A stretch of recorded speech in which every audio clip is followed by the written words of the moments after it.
Hello, this is Sondra Oster Baras bringing you a few words of Bible from the heart of Biblical Israel.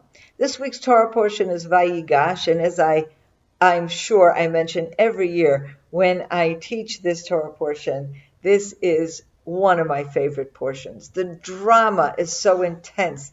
At the end of last week's Torah portion, we have a situation where Joseph has accused all the brothers of all the worst things, and of robbing the king of the royal treasures, and it is a terrible situation, and he wants to imprison Benjamin, and this is the same Benjamin that only remaining son of Rachel that Jacob has parted with such desperation, and Judah has guaranteed his life to his father, and now it is the same Benjamin that is threatened to be imprisoned in Egypt forever. What will happen?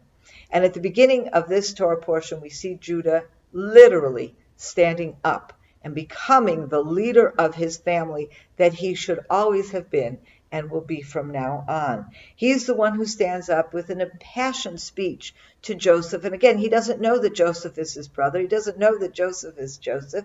But he makes this incredible plea about the son, the brother who was, killed by wild animals, who was, and the father who was desperate. And this is the only remaining son of his favorite wife. Okay? And so Judah himself, being a son of the other wife, is able to stand up and recognize and understand his father's pain.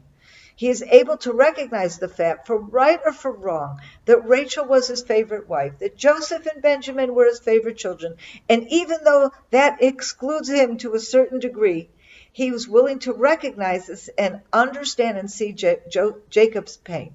He's also willing to put that pain before Joseph, even at the risk of his own life, because it's very possible that Joseph could say, okay, not enough that I have Benjamin, I'm taking Judah too. And yet Judah is willing, he's prepared to take that risk because he understands the true meaning of what he said when he would take responsibility.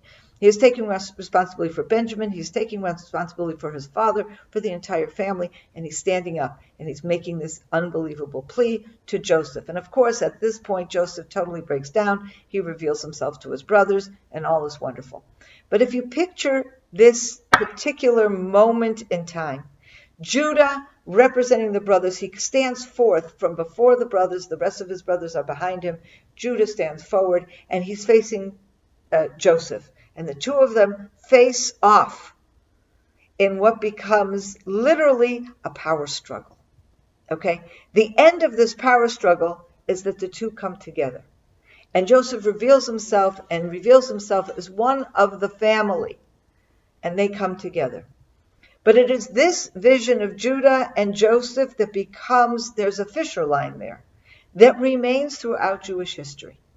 We know that once of course, Judah is promised, and we know this already from Jacob, that it is promised to Judah that he will be the ruling family, that the ruler, the kingdom, will come from the tribe of Judah. And in fact, it does. Even though the first king of Israel is Saul from Benjamin, by the way, so it's very related to Judah.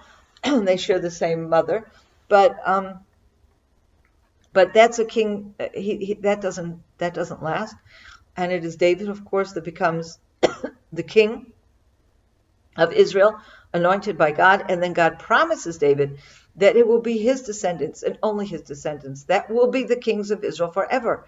And in fact, we believe that the Messiah is also a descendant of David, because the Messiah will be coming to restore the house of David, to restore the kingdom of Israel. Now, after the death of Solomon, that ideal vision of the one king and one kingdom falls apart. And there become two kingdoms, two competing kingdoms, a king from Ephraim and a king from Judah. And so once again, and these two kingdoms, the kingdom of Judah and the kingdom of Israel, the northern and southern kingdoms, become rival kingdoms from that time on, from the death of Solomon until, the end of biblical history. Because, well, really the end of the First Temple period. Already about 120 years before the destruction of Jerusalem, the northern kingdom is destroyed. So at the point at which they're destroyed, that's it. There's no more rival kingdom, but there is no more kingdom of Joseph either. Ephraim is the son of Joseph. So really, the leadership of the northern kingdom is coming from the children of Joseph. The leadership of the southern kingdom is coming from the kingdom of Judah. It is Judah that will prevail ultimately. But once again, in history, we have Judah and Joseph facing off at each other.